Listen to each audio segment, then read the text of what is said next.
ಇವತ್ತು ನಮ್ ಜೀವನದ ಕೊನೆ ಪರೀಕ್ಷೆ. ಬೆಳಗ್ಗೆ ಎದ್ದು ಪಟ ಅಂತ ರೆಡಿಯಾಗಿ ಯೂನಿಫಾರ್ಮ್ ಹಾಕೊಂಡ್ ನಿಂತ್ಕೊಂಡ್ರೆ ಯಾವತ್ತೂ ಇಲ್ದಿರೋ ಫೀಲಿಂಗ್ಸ್ ಇವತ್ತು ಆ ಯೂನಿಫಾರ್ಮ್ ಮೇಲೆ ಬಂದ್ಬಿಡ್ತು. ಯಾಕಂದ್ರೆ ಇವತ್ತು ಎಕ್ಸಾಮ್ ಬರ್ಬಿಟ್ಟು ಬಂದು ಅದನ್ನ ಚೇಂಜ್ ಮಾಡಿದ್ರೆ ಮತ್ತಿನ್ಯಾವತ್ತೂ ನಮ್ ಲೈಫಲ್ಲಿ ಆ ಯೂನಿಫಾರ್ಮ್ ಹಾಕಲ್ಲ. ಇವತ್ತು ನಮ್ಗೆ ಡಿಗ್ರಿ ಲೈಫ್‌ನ ಒಂದು ಕೊನೆ ಎಕ್ಸಾಮ್ ಇತ್ತು. ತಿಂಡಿ ತಿನ್ಕೊಂಡು ಗಾಡಿ ಎತ್ಕೊಂಡು ನಾನು ಕಾಲೇಜ್ ಹತ್ರ ಹೋದೆ. ಎಲ್ಲರೂ ಕೂಡ ಓದೋಕೆ ಬುಕ್ ಮುಂದೆ ಇಟ್ಕೊಂಡಿದ್ರುನು ಮಾತಾಡ್ತಿರೋದೆಲ್ಲ ಬರೀ ನೆಕ್ಸ್ಟ್ ಡೇ ಇಂದ ಸಿಗಲ್ಲ ಅನ್ನೋದೇ. ಎಲ್ಲರ ಮನ್ಸಲ್ಲೂ ಆ ಒಂದು ನೋವು ಇತ್ತು. ಇನ್ನು ಇವಳು ನಮ್ ಸೆಕ್ಷನ್ ಅಂತೂ ಅಲ್ಲ. ಆದ್ರೂ ನನ್ ಬೆನ್ ಕಟ್ಟಿದ್ ಬೇತಾಳ್ ತರ ನಾನ್ ಎಲ್ಲೋದ್ರು ಅಲ್ಲೇ ಬಂದ್ಬಿಟ್ಟಿರ್ತಾಳೆ. ಮುಚ್ಚ ಬಾಯಿ, ನೀನು ಒಬ್ಬ ಫ್ರೆಂಡ್ ಏನೋ. ಕೇಳಿ ವಿಡಿಯೋ ಮಾಡಿಸ್ಕೊತಾವಳಗ. ಅಂತೂ ಇಂತೂ ಏನು ಓದಿಲ್ಲ ಅನ್ಕೊಂಡೆ. ಎಲ್ಲ ಎಕ್ಸಾಮ್‌ನು ಚೆನ್ನಾಗ್ ಮಾಡಿದ್ವಿ. ಇವತ್ತಿಗೆ ಲಾಸ್ಟ್ ಎಕ್ಸಾಮ್.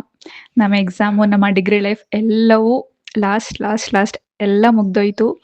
ಲಾಸ್ಟಲ್ಲಿ ಫ್ರೆಂಡ್ಸ್ ಎಲ್ಲ ನಿಂತ್ಕೊಂಡು ಸ್ವಲ್ಪ ಹೊತ್ತು ಹರಟೆ ಹೊಡ್ದಿ, ಅದಾದ್ಮೇಲೆ ನಮ್ಮ ಕಾಲೇಜ್‌ಗೆ ನಮ್ಗೆ ಇಬ್ರಿಗೂ ಸೇರ್ಸಿ ದೃಷ್ಟಿನ ತೆಗ್ದಿ, ಈ ಬೂದ್ಗುಂಬಳಕಾಯಿ ಎಲ್ಲ ಹೊಡೆದು ಸೆಲೆಬ್ರೇಟ್ ಮಾಡಿದ್ರು ಲಾಸ್ಟ್ ಡೇ ಅನ್ನೋದನ್ನ.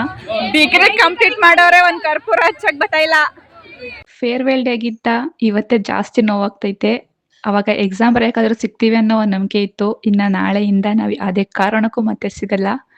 ಎಲ್ಲವೂ ಇಲ್ಲಿಗೆ ಮುಗ್ದೇ ಹೋಯ್ತು. ಕೊನೆಯದಾಗಿ ಎಲ್ಲರೂ ಸೇರಿ ಒಂದು ಗ್ರೂಪ್ ಫೋಟೋ ತೆಗೊಂಡು ಕಾಲೇಜಿಂದ ಹೊರಟು ಬಂದ್ವಿ. ಮತ್ತೆ 3 ಡೇಸ್ ಬ್ಯಾಕ್ ಆಗಿ ನನ್ನ ಬರ್ಡೇನ ನನ್ನ ಫ್ರೆಂಡ್ ಇವತ್ತು ಸೆಲೆಬ್ರೇಟ್ ಮಾಡಿಸಿದ್ಲು. Thank you so much.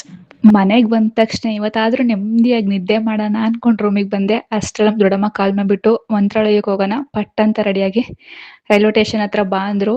ಯೋಚನೆನೂ ಮಾಡ್ದೇನೆ ಪಟ್ ಅಂತ ರೆಡಿಯಾಗಿ ಹೊರಟೆ.